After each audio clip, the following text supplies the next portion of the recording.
So unfortunately, the colonialism remains on display whenever anyone pays attention to the music industry, or really any industry for that matter. Any sustained focus on any institution in a settler colony is going to reveal the colonialism. But one of my particular interests over the years has been obviously the music industry and the deals that were just struck between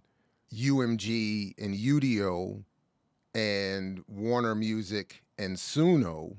the AI music generating companies, in a way to overcome the lawsuits from last year where the dominant record labels and owners of most of the popular culture in music were suing these AI music generating companies for ripping them off. Now they've just gone into partnership, which for those promoting the AI bubble, please see our discussion with Dwayne Monroe and our discussions with Hillary Allen around AI and fintech. But if you've paid attention to those discussions or similar discussions elsewhere, then you would know that AI is a bubble, and those who have invested in it to the point where now the entire economy is dependent upon this investment are looking for new ways to pawn it off, and they found another here with these new deals. From my limited vantage point, again, the colonialism is back on full display because it's a reminder that those who have already mined the resources of the colonized for their cultural production and art have taken ownership of it, have taken overwhelmingly the lion's share of the wealth it produces, are now in perpetuity able to, whether the artist is dead or alive, and the old adage that you're worth more dead than alive in the music industry is holding true, because it allows these companies, again, in perpetuity, to sell the music they own to these AI music generating platforms, which will then mimic, rip off those artists again in perpetuity to create AI replicants, which, of course, in the vicious cycle of colonialism, comes back on the colonized by replacing the very labor force and any so-called potential for that labor force to improve its conditions through the production and sale of its art. So as we see here, Warner Music Group, the third largest of the big three that still remain in the music industry, much like their competitors, claim that the deal is going to be a pro-artist deal that legitimately reflects the value of music. Again, the value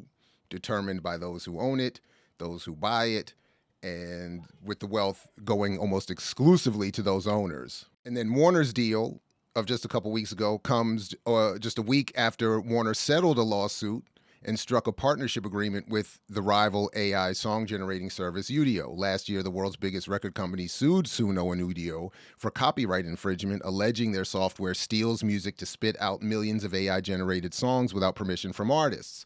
Universal Music, the world's biggest music company, was the first to announce the settlement with either company when it reached a deal with Udio last month. Universal remains in litigation with Suno, while Sony Music is suing both Suno and Udio.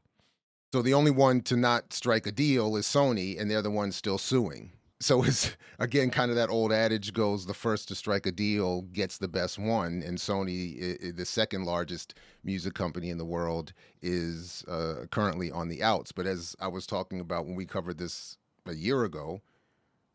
the claim that this is being done to protect the artists is part of the long-running mythology and propaganda promoted by largely the RIAA, which is the lobbying group of the music industry, which likes to promote itself as protecting the artists when it's really protecting the people who own the art of the artists, which are these three record labels. And the artists are always the ones left with the smallest amount, if anything, from these deals, especially, of course, if they have already died. Again, the Universal Music Group deal with Udio says largely the same thing, making claims that this is going to be a cutting edge relationship powered by cutting edge generative AI technology that's going to benefit artists, when of course it's just, again, the owners of the art getting payment from those who want to use it and making arrangements with the same elite corporations that own all of this, that have invested in AI, to pass their money around, inflating one another's stock and the bag with which they all go home,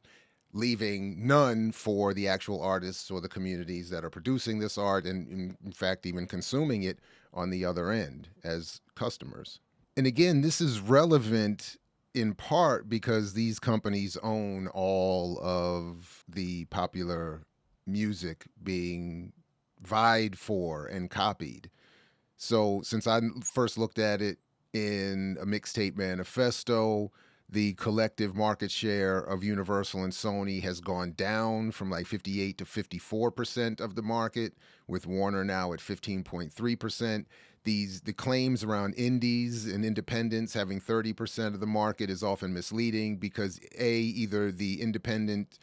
labels have distribution deals with the dominant three, or the independent labels produce none of what becomes the most popular Billboard charting artists. And if you ever want to just double check that and update it, simply look at the top streamed songs on Billboard or some other measurement outlet, and then look up the parent companies of those artists. And you can just do that through their Wikipedia page, go to the right-hand side, go to the label, and make sure you click again, because look at what their label has as a distribution deal. So maybe you take 2 or 3 clicks, but you almost always end up with those most popular artists being distributed by either Universal, Sony, or Warner. So again, those will be the artists that are most likely copied, duplicated for these AI engines, and whose art will itself be devalued, undermined, and the artists themselves and future artists like them potentially losing opportunities as they are going to be replaced by AI. So just lastly here, I did want to revisit the original colonial music model that I created as part of my dissertation once upon a time, and salute to the late Dr. Catherine McAdams, who said you should create a model to help explain what your argument is trying to say and how it all works. It helps some people learn. So this is the original one, created now almost 20 years ago, a little over 20 years ago, but I think still is relevant. And essentially, as you see there, dominant media ideologically are here to reproduce what Marx said was capitalism's original sin, that is commodity formation, that is turning any and everything into something that can be bought, sold, or traded, which, of course, if you own the means of production, means you then can control your entire environment and then produce wealth and control the labor that produces that wealth in the process. The late great Greg Tate said this country's original commodity was African people, the buying, selling, and trading of African people, which, as John Downing and Charles Husband would talk about in their work, produced racism as this country's original sin. So that ideological purpose, I would later add Amos Wilson and Marimba Ani talking about the necessity for that media to extract and destroy an African consciousness from Black people here in the United States, internally colonized there in the middle, who are forced to exist in that imposed media environment and struggle against it. So I just was looking at the way the culture industry and the big four, now really the big three, and their incestuously related platforms like Spotify, Apple Music, and of course YouTube, work with the copyright owners of Sony at the time with BMG, now Sony Music, and Universal and Warner as the top copyright holders and owners of music, their ability to popularize, not so much these days through radio, but through streaming services, the form of the art that they want to, which is meant to negatively impact that colony through a suppression and manipulation of the politics, pop culture, public opinion, and consciousness of that internally colonized African community, who are therefore encouraged to produce resistance media. I would not count, especially then, and I think now, I would not count, by the way, what I am doing here on YouTube as resistance media, although I do think it is somewhat important. I would not count that as resistance media, and that's something we can come back and talk more about the differences at maybe another point. But the point here is that the resistance media would be necessary and is forced to struggle against this apparatus I'm trying to describe here. And because I was focused on the role of journalism and particularly the mixtape as a source for that form of journalism, emancipatory journalism specifically, I was including a bubble there in terms of the ideological impact of news and what is the sort of even the epistemology of news and its impact on not only the internal colony but maintaining that relationship of internal colonization. All that to ultimately conclude that, as I was arguing then about the internet taking and replacing the technology of the mixtape in the rap and hip hop community, rap world, rap music and hip hop community, I am saying AI is doing the same thing today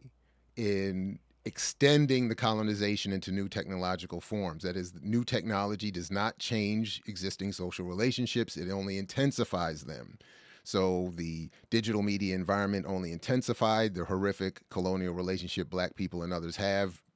to the United States through the music industry, carried out in this way through the music industry, news and other media